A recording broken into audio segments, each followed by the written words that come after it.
Well, being a kind of Protestant ethnic Jew, I'm going to give you the simplest model that I work with. And I work with it to integrate for myself all the different yogas that I am involved in. Karma yoga, bhakti yoga. I have been hatha yoga in the past. Jnana yoga, dhyan yoga, tantra yoga, raja yoga.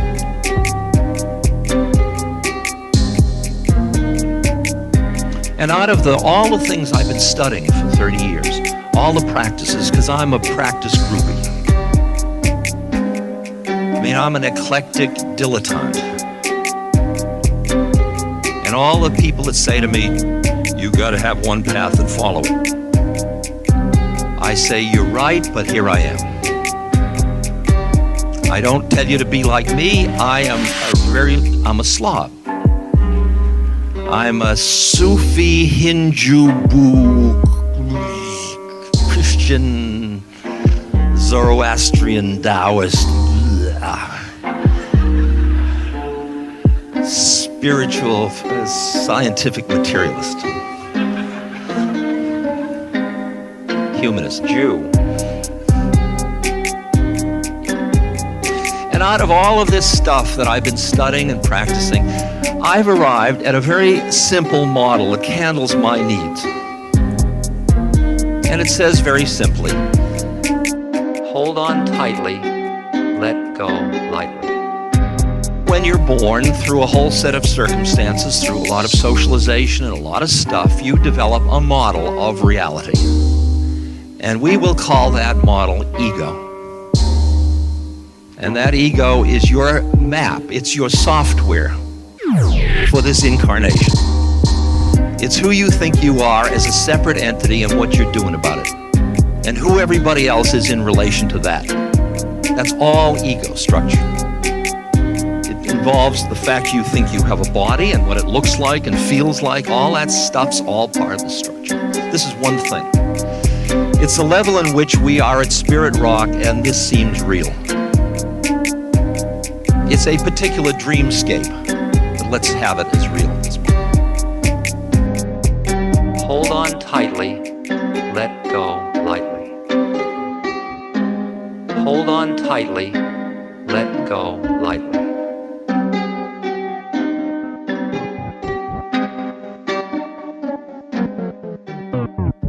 Last year I was teaching at the Abode, a Sufi ashram made out of an old Shaker village in New York State. And after I finished teaching, there were about 500 people for the weekend. The Sufis invited me to meet with them for the evening. And there was going to be a frank and open discussion in which they told me that really I should get on with it.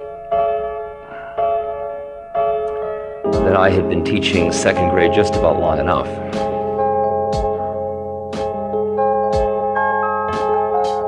But we must accept our dharma joyfully.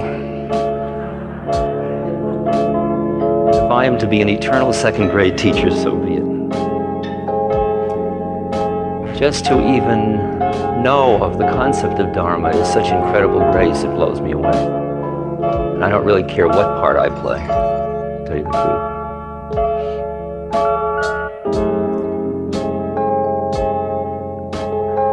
Every now and then I try to conceive of what this is about.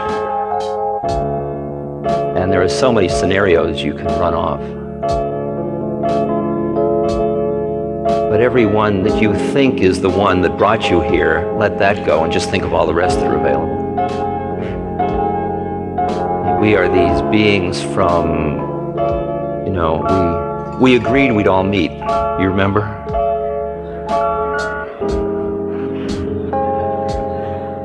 Oh, you may not. Jesus, I keep remembering I'm supposed to start slow.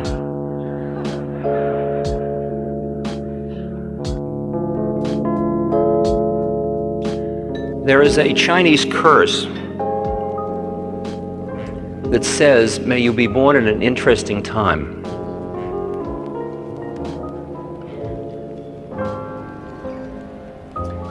And I think you can almost get the gist of it immediately.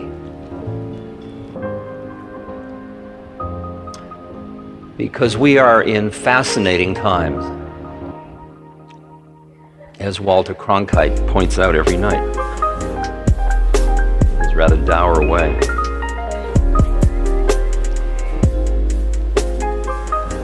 And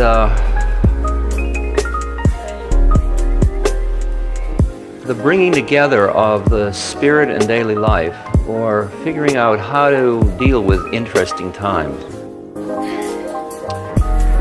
it's much of my business each day, and I assume it's much of your business as well.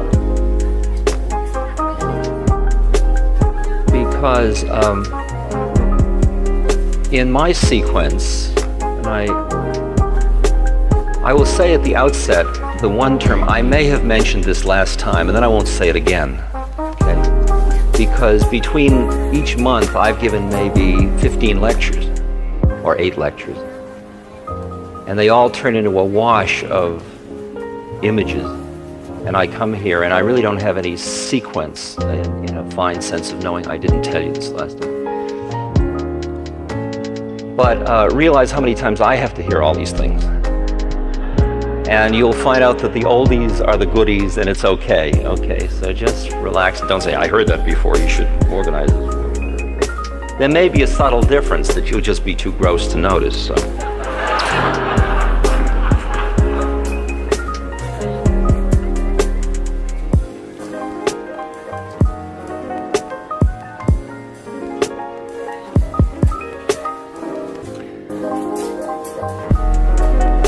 But after the 60s, when we had charts on the bulletin board at Harvard and later at other places, showing when everybody was going to get enlightened. And but then we all kept coming down. And then it got interesting to figure out why you come down. And it turns out you come down because of your attachments, or your clinging, or your karma. And all of us were learning through, better living through chemistry, or diet, or fasting, or breathing, or running, or jumping, or cooking, or whatever, to go out and play in the what a friend of mine calls La La Land, or other planes of consciousness. The reason it's called La La Land is because most people lose their ground. They just get so hooked on the higher energy and these other planes. And for me, I really felt if I gave up money and stopped driving, stopped wearing glasses, and ate just fruit and vegetables, and didn't see many people, and kept quiet most of the time, I would probably stay in a state that would just flicker on Earth. I just touch down to go to the toilet, or just check in now and then for some very, but generally, and I could be a luminous light.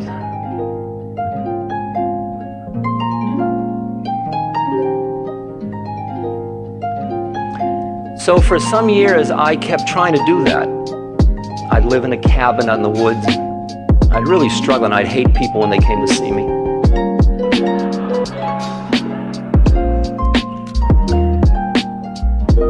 But I kept hearing Maharaji, my guru, saying, when I'd say, Maharaji, how can I know God, or how can I raise Kundalini? He'd say, serve people, or feed people, or something like that.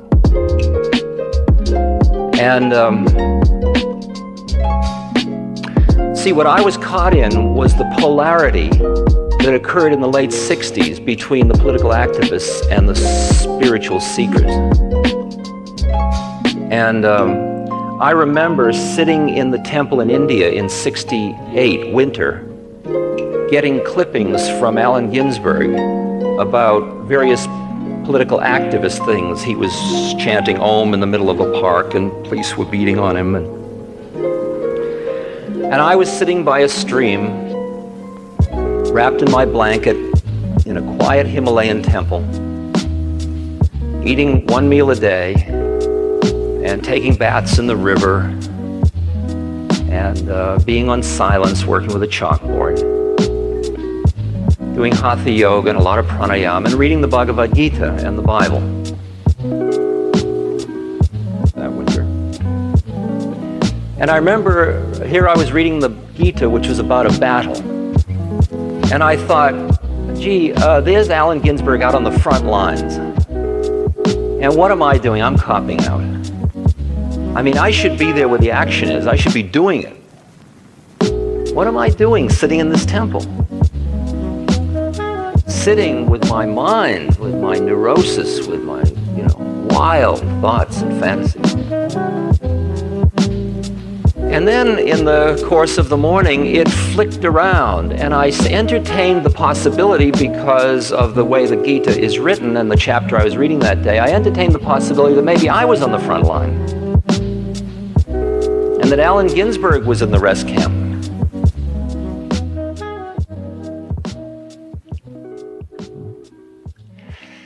And in a way, that polarization really caught me, as numerous other polarizations have caught me, and still do.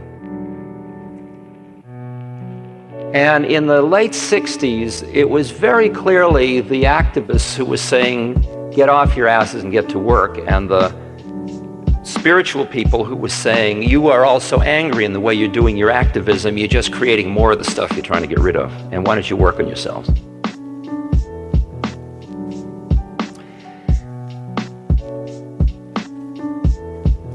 Around early, middle 70s, I began to realize there was something wrong, really wrong. There were a lot of forces saying to me, you're missing something about the game. Alan Watts had really said it to me quite distinctly some years earlier, in the 60s. One night when we were sitting drunkenly in a Benedictine monastery, around 2 in the morning in his room, he said, Dick,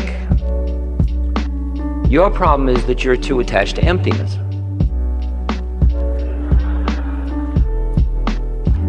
And those of you that have read the Third Chinese Patriarch know it says, do not be attached to enlightenment, and it was constantly that reminder not to be stuck that way.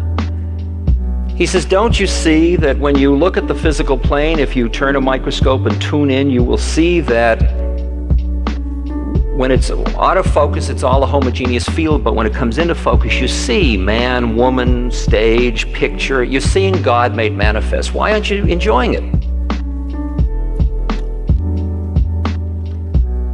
Well, being a kind of Protestant ethnic Jew, I couldn't conceive of enjoying it, but at least I might acknowledge it. I mean, that's about as far as I could consider going.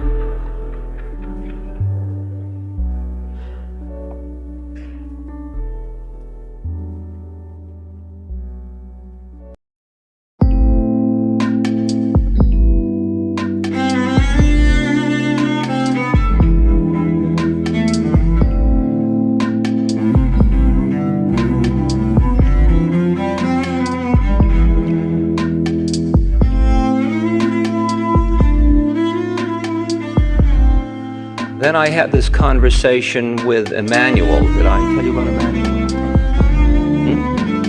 Yes. And Emmanuel, who is this disembodied being, who I hang out with a little, through a woman who speaks, through whom he speaks.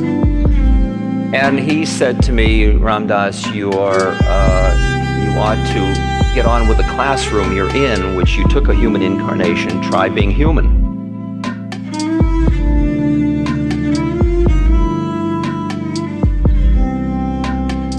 And it started to dawn on me that perhaps the reason that I was seeming to be plateauing and not experiencing the transformation, as I had been experiencing in previous years, was that I was pushing away the very stuff of which my incarnation was made, which was part of the totality. And since God is all, if I pushed away that chunk of it, I was always going to have that attachment of rejecting my humanness.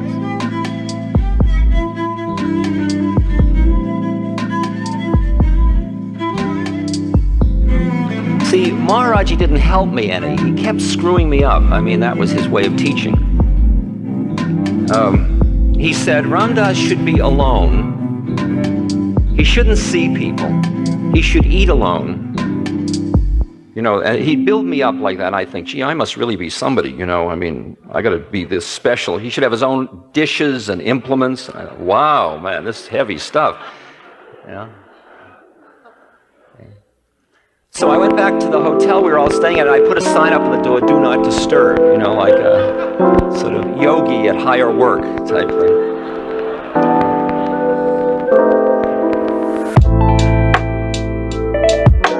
And that night,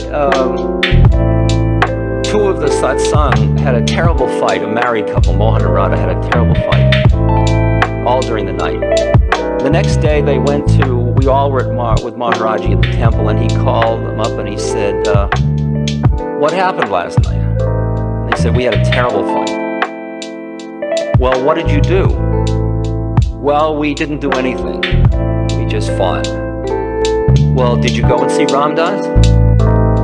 No, he had a sign saying, do not disturb. Oh. And he looked at me with disgust.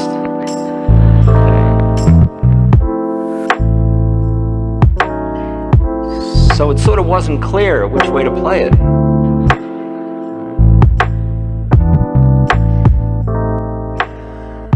So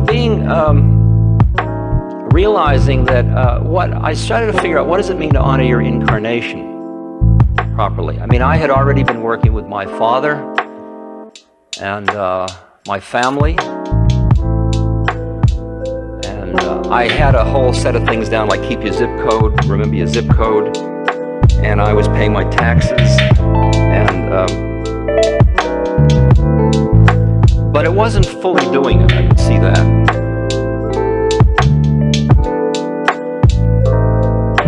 And when people would say to me, what are you doing about ecology? I'd say, we each have our own dharma.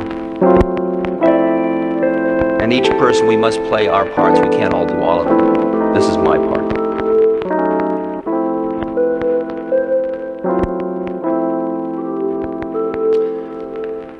But then I began to think about the possibility that we all do have to do all of it.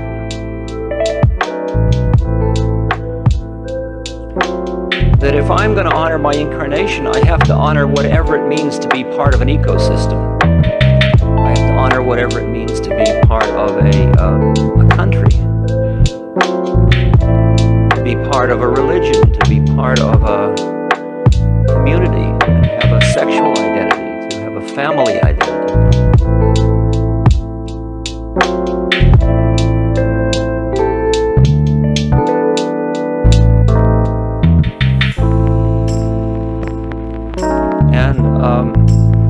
But I know one of the pitfalls that we Western intellectuals have, well, I have it, I don't know about you, but the minute I think of how it ought to be, I immediately try to make it that way.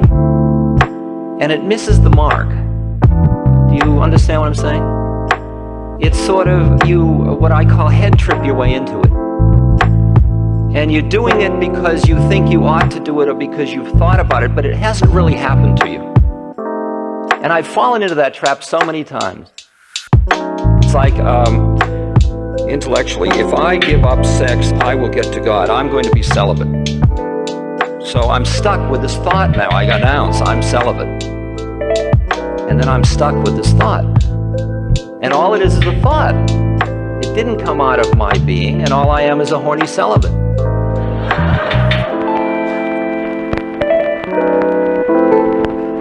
Now that's process two, you understand.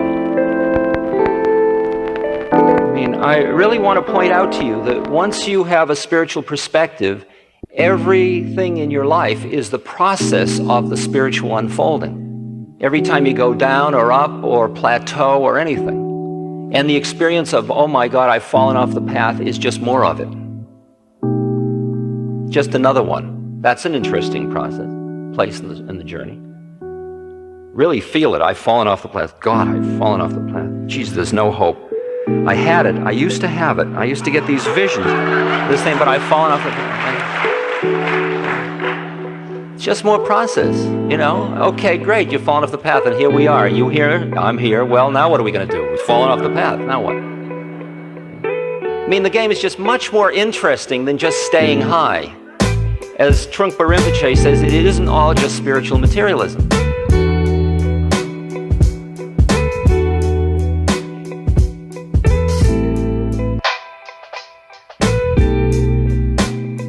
So because I was smarter than to just jump in with my intellect, I thought I'd just wait for things to happen that would pull me in. I'd just be tuned to them. I just started open to the possibility that I had to honor incarnation instead of calling up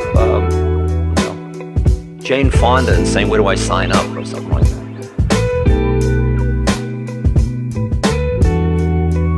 So it just turned out that I was touring and with Jai and with a group of people, and we ended up in Boulder, Colorado, the day of the Rocky Flats demonstration, the first one.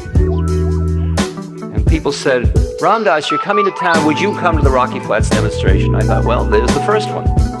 There's one right there, the real live one. You know, I mean, I'm not in favor of nuclear energy. But I'm really embarrassed about it, you see, because I was an activist back in the 50s, late 40s, you know, at college and stuff. And during those days, the excitement of peaceful use of nuclear energy was going to free us from ever having any energy needs ever again in the universe. And I was really pushing to get it in sooner.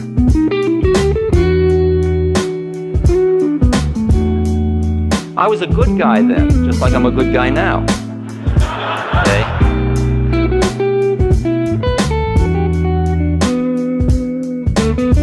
And there's a lesson in that, of course. I mean, that you can make mistakes. And as Gandhi said, my commitment is to truth, not to consistency. So when it doesn't feel right, you just say, hey, I blew it. Which I do all the time. People say, oh God, Ram Dass blew it. Jeez, how can you trust anybody that blows it? Then some people say, geez, maybe we can really trust him.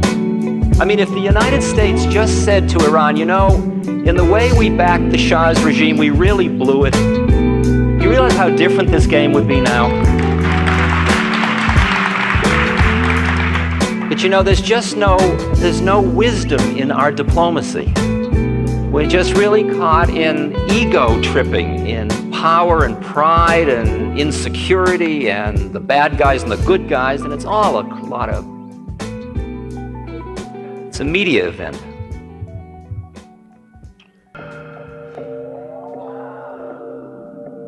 See, the Iranian students really spiritually up-leveled us. I mean, I shouldn't use this as a political platform, but why not? Because it's all part of the same dance. Because if you can hear that I can play with it and yet not get lost, it might help. I mean, I realize that for us to treat the Iranians and the Russians the same was silly. I mean, the Iranians were saying, look, we're doing this because of the Quran. We've always had the corner on spiritual righteousness. What right do they have? They must be them. They're just bad people. The fact that we use the embassy as a spy center has nothing to do with the fact that they kept our people. That's really bad. We're good. We were spying to preserve democracy.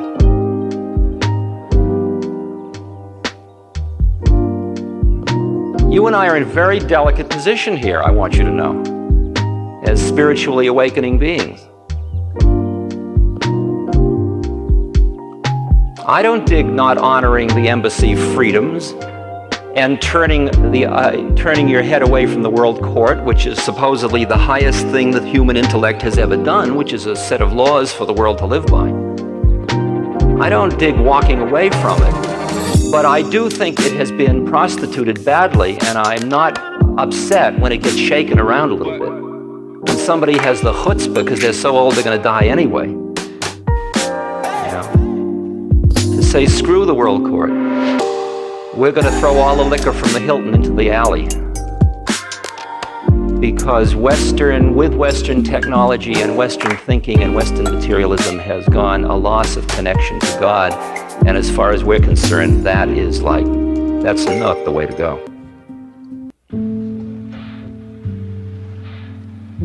You and I are living in a time where change is obviously happening. The style of our lives in our lifetimes is going to change. Our political role in the world is going to change. Our chances of survival are changing. Who our friends and enemies are is changing.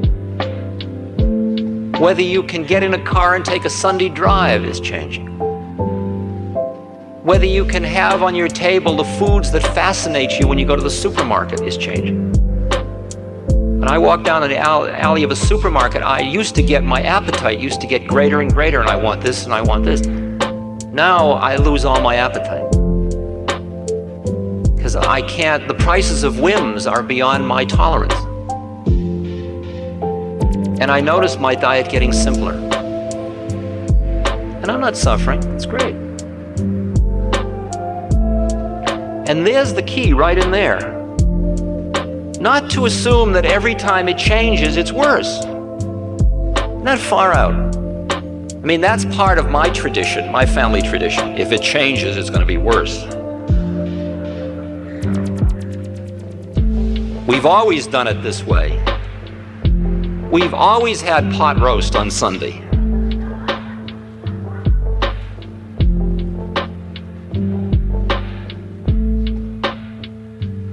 All I can tell you is working with people that have terminal illness, that as each of their techniques for controlling the universe falls away, they awaken a little bit more. Potentially. They can use it, they can get caught in, oh my God, I can't any longer walk to the bathroom, and they can be busy being somebody who's not walking to the bathroom. Can you imagine that? Who are you? Well, yesterday I could walk to the bathroom, but today I can't.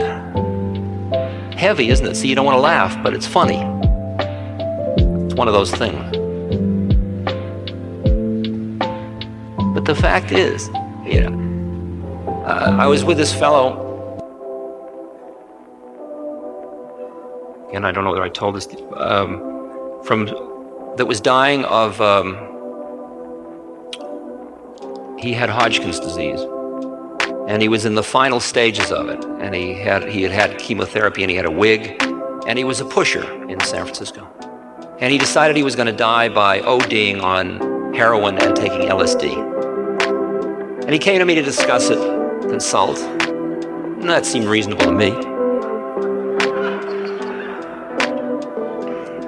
And so we went for a ride, and we went for a ride up on Route 1 over in Marin. And I had a rental car, and he said, could I drive? It'll probably be my last time. And he was about 22. You know what it is like for a 22-year-old to drive. And I know it was like when I was 22 to drive, so I said, of course. So he started to drive, but the problem was he didn't have the strength to turn the wheel. And on one, it really does require that particular skill. And I would find us headed for the ocean, and I'd reach over and turn the wheel, and finally I said, look, just because you're going to die doesn't mean I have to die. We've got to recognize that who you were a few days ago, you aren't now. Now you're somebody that rides, you don't drive. So let it go lightly, that's the way it is. I'll drive. So I drove and he rode. And at first he felt sad, and then we worked with the sadness till he let it go, and we were just with the beauty of Route 1, and we were just being together in the love and our shared presence. And it was enough. The minute he let go of the model was what was creating the suffering, not the existential situation. And as the change hits in economics, in politics, in social relations, in all of it, you and I may find ourselves eating out of a tin can, meeting next time, maybe next time, within the next month. Maybe you and I may find ourselves under a girder of a bridge, sharing a can of something cooked over a little fire of trash we found. And I'll look at you and I'll say, are you here? I'm here. Far out, here we are. Well, this is sure a change. Yeah. You'll probably say, isn't that terrible? Isn't it terrible? God, I've lost so much. Well, you can hang on to that as long as you want. But we have a new existential moment.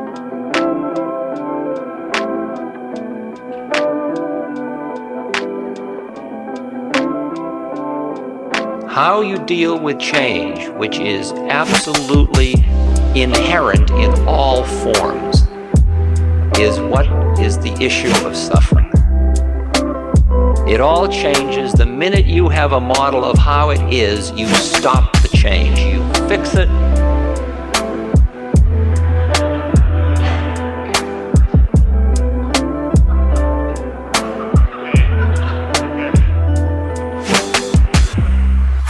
Beautiful change story that Larry Brilliant tells. Larry's the founding father of the Seva Foundation. And he was involved in the smallpox eradication program in India. And Larry was a political activist doctor in Berkeley in the 60s. And he's very committed to each person has their right to do it the way they want. But he found himself part of the World Health Organization team to eradicate smallpox, which causes pox and blindness and death to countless people. And it's spread in such a way that you've got to isolate each village where it is and inoculate everybody, and then just keep getting village by village by village. And they got it down in India and Bangladesh to a very few villages. But in one of these villages, it was the religious belief of the people that smallpox was the gift of God, and to stop it was against the will of God. Now here's Larry in a peculiar position, because he's pro-vaccination. If they don't vaccinate this village where there is smallpox, somebody from this village could go to a railway station, interact with 500 people within the course of about 2 minutes in India, all of whom will go back to 500 different villages, and there we go again. So Larry found himself part of a midnight raid on this village with vaccination needles in hand. And they came to the hut that belonged to the head of the village, this old man and his wife and child, and they broke down the door of the hut, which was barricaded. And they wrestled the old man to the ground and vaccinated him while all the townspeople stood around waiting to see the outcome of this. And then they wrestled the wife to the ground and she bit the doctor and blood flowed. And finally they vaccinated the child, and the whole vaccination drama was over and everything stopped and everybody stood up. And then the old man turned and he walked out to his little garden, which was very dry, but there was one loki, there was one squash there. And he took the squash and he brought it in and he handed it to the Indian doctor who was the head of the vaccination team, who also had been bitten by his wife. He handed him the squash, and Larry couldn't understand what had happened, and so he asked what had happened, and the man said, it is our belief that smallpox is the gift of God and to eradicate it is wrong. It is my dharma to act in harmony with my beliefs. So I had to protect me and my people from vaccination. You come from a different place. It is your understanding that it is God's wish that smallpox be eradicated. You were doing your dharma. There are many of you, there are few of us. For us to be defeated is no shame. Now you are a guest in my home. I'm sorry I don't have more to offer you.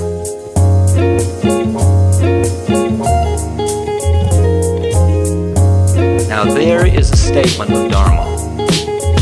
There's a statement of change. There's a statement of conscious living with change. Hold on tightly, let go lightly. Hold on tightly, let go lightly.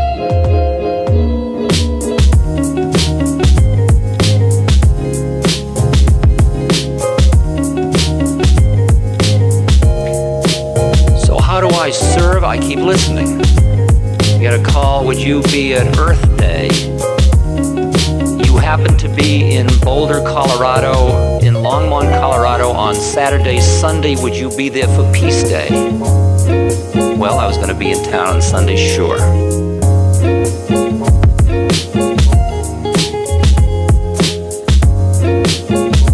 It's just unfolding. It's just happening. The participation is happening. The heart gets pulled this way and that. The thing I have to watch for is righteousness.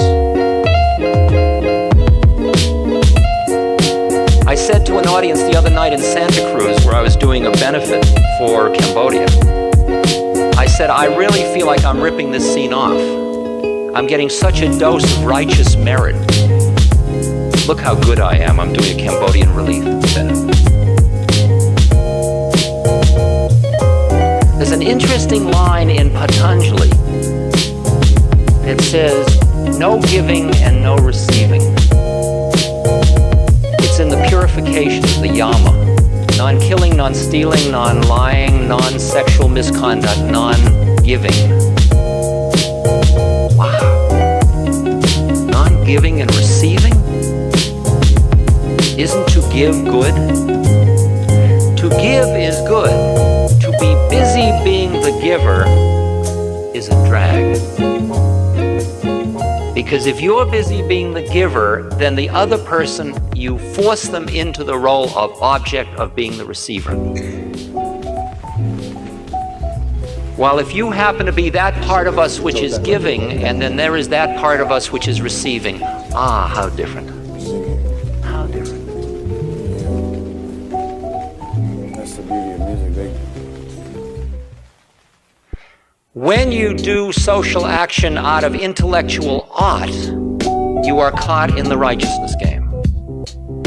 When you keep deepening your emptiness and the openness of your heart and your quietness and your spaciousness and your love, and just keep deepening these, the compassion keeps deepening, and the actions come not out of guilt or fear or ought or should, but they just come out of, it's obvious because that's who we are.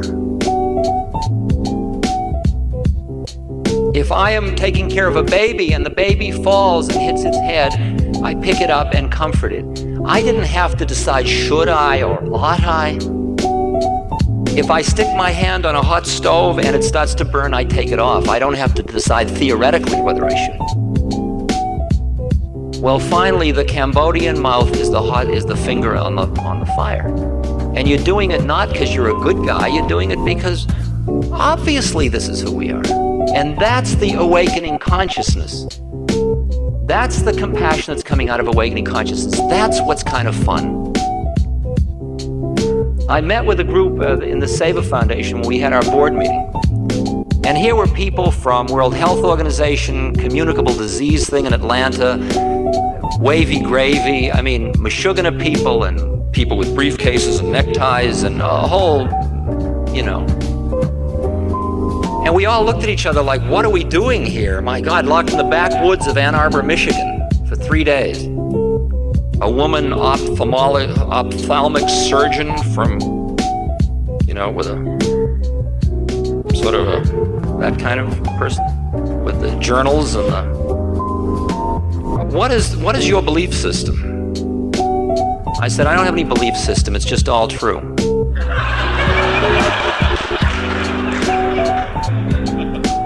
So there was a few days of delicacy.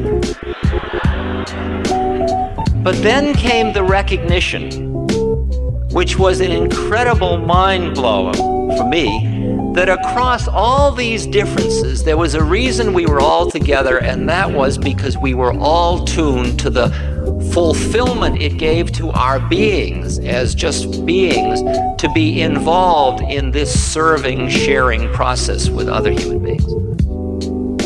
And nobody in the group was busy being a good guy. We were all almost guilty. We were having so much fun in service.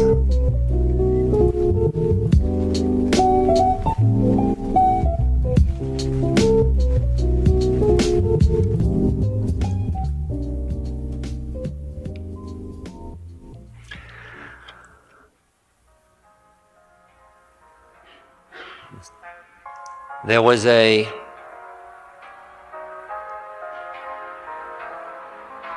very beautiful saint in India named Sambari Maharaj in the Kumaon Hills. And he had a devotee who was dying. And they brought the devotee to see Sambari Maharaj. And in those days, they brought him in a little basket with 4 guys carrying it, miles.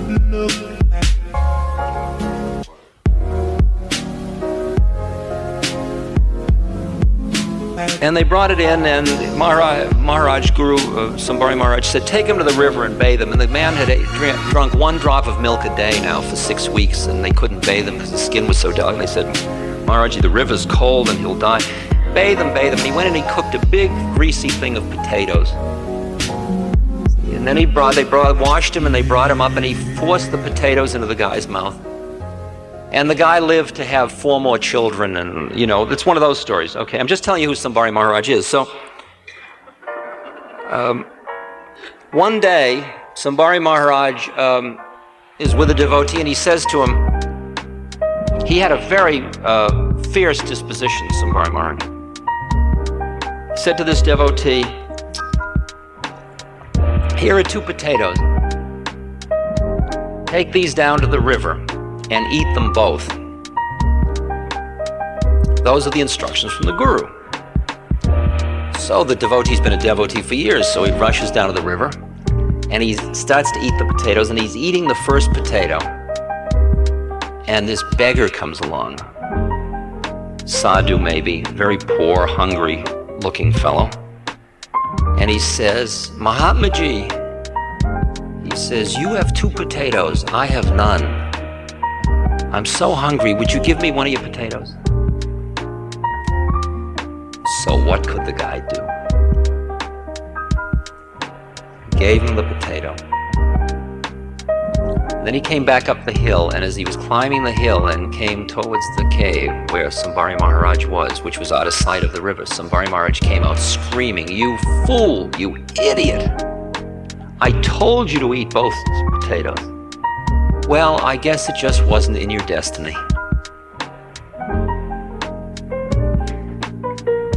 The resolution is that man became a leading judge.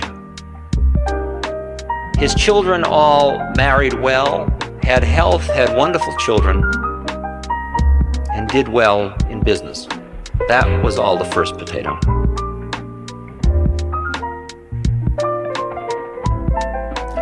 Now those kind of stories are real stinkers, aren't they? Because you and I all want to be the person that gives away the second potato.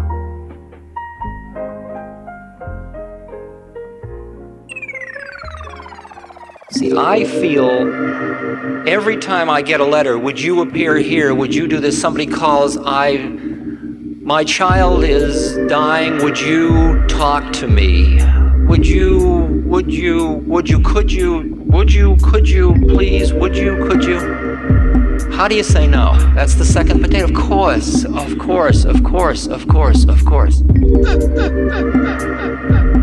Now, if I can really hear what Maharaj is saying, how do I know God, feed people and serve people? And I can flip it so that every one of those is merely service to bring me to God. Not merely, but is service to bring me to God. I'm home free.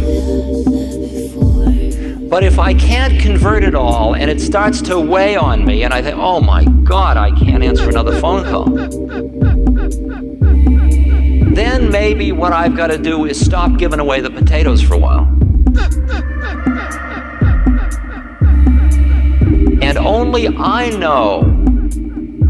That's why when I meet somebody else who isn't busy out protesting and somebody who is out protesting, I really can't judge one versus the other.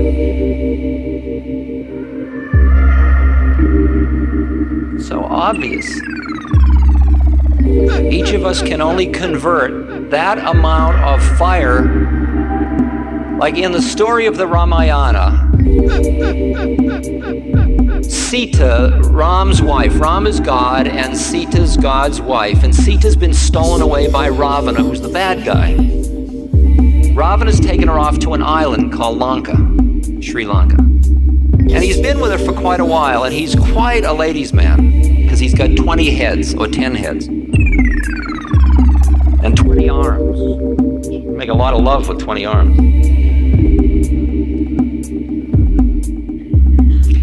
And when Sita is finally rescued from Ravana and brought back, Ram isn't so sure she's been true to him. And some of the people are questioning it. And she says, if there is any doubt of my purity, let me walk through fire. And if I'm impure, I'll be burned up. In those days, they did those things because that was a different yuga. And faith was much stronger then. So everybody could be a firewalker, if you were pure enough. So they built a big fire in the middle of the square and everybody gathered, and she got on and stood in the middle of the fire, and not even the hem of her sari was burned. Because when you've got pure gold and you run it through fire, nothing happens because it's already, all the fire is done. It's purified all the stuff on it. Dross is gone. But when you are attached still to the dross, the fire burns, and it really hurts. If I am busy being somebody who's doing something, that means I'm still attached to my ego doing something. That next telephone call can hurt, because it can be the straw that breaks the camel's back. On the other hand, if I merely am, and there is answering the phone and serving and helping and being and quiet, and I'm quiet in the midst of it, it is all just more and more stuff, and I am sitting quietly and getting deeper and quieter and more present as death, life, fear, hope, sexual desire, all of these just keep coming as they do for you as well as for me. Until we are just right here, all the time. Heart open, mind quiet, not sitting like a zombie, not imitating Buddha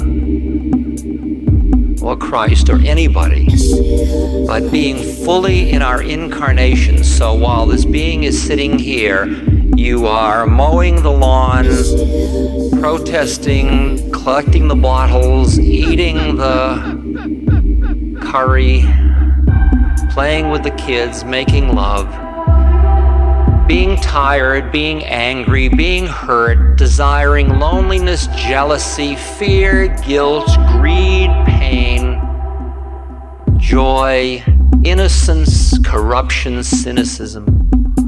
And here we are.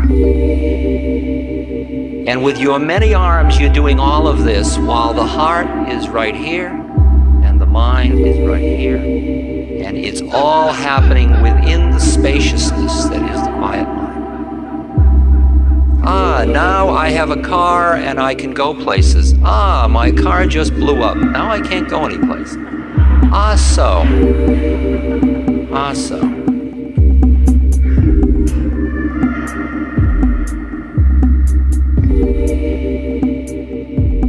Hold on tightly, let go lightly.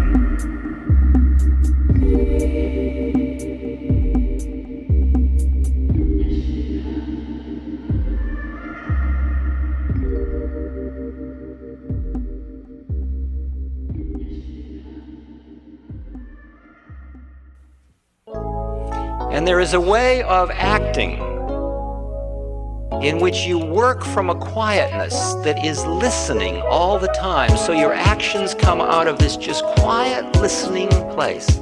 The best story I know about that is the cutting up of the ox. Prince Wen Hui's cook was cutting up an ox. Out went a hand, down went a shoulder, he planted a foot, he pressed with a knee, the ox fell apart. With a whisper, the bright cleaver murmured like a gentle wind. Rhythm, timing, like a sacred dance, like the mulberry grove, like ancient harmonies. "Good work," the prince exclaimed. "Your method is faultless." "Method," said the cook, laying aside his cleaver. "What I follow is the Tao beyond all methods." When I first began to cut up oxen, I would see before me the whole ox, all in one mass. After 3 years, I no longer saw this mass, I saw the distinctions. Now I see nothing with the eye, my whole being apprehends. My senses are idle. The spirit free to work without plan follows its own instinct, guided by natural line, by the secret opening, the hidden space. The cleaver finds its own way. I cut through no joint, chop no bone. A good cook needs a new chopper once a year. He cuts. A poor cook needs one every month. He hacks. I have used the same cleaver 19 years. It has cut up 1,000 oxen. Its edge is as keen as if newly sharpened. There are spaces in the joints. The blade is thin and keen. When this thinness finds that space, there is all the room you need. It goes like a breeze. Hence, I have this cleaver 19 years as if newly sharpened. True, there are sometimes tough joints. I feel them coming. I slow down. I watch closely, hold back, barely move the blade, and boom, the part falls away, landing like a clod of earth. Then I withdraw the blade, I stand still and let the joy of the work sink in. I clean the blade and put it away. Prince Wan Hui said, "This is it. My cook has shown me how I ought to live my entire life."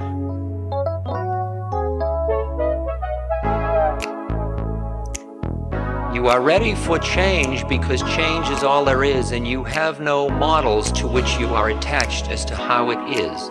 You have models, but you hold them tightly and let go lightly. You listen to hear what your dharmic part is in the play.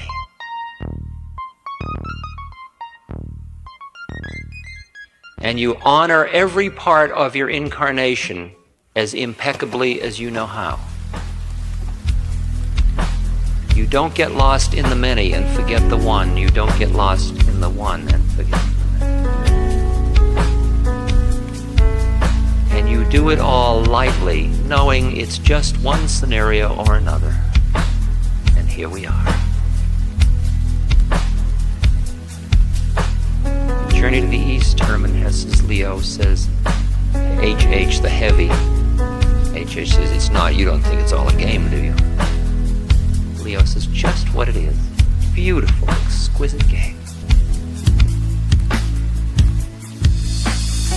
Walter Cronkite may have lost the game, but you don't have to. It's easy to get caught thinking you're the thimble or the top hat on the Monopoly board. But behind it all, here we are. And in this here we are, there is no fear, there is no hope, there are no emotions, and there's no emptiness. There is neither form nor lack of form. It just is. And it's all coming out of this exquisite form. Fear, anger, hope, desire, love. And we play in it all. It's all the delight to be in it. Deny nothing, get caught in nothing. So simple. Hold on tightly, let go lightly.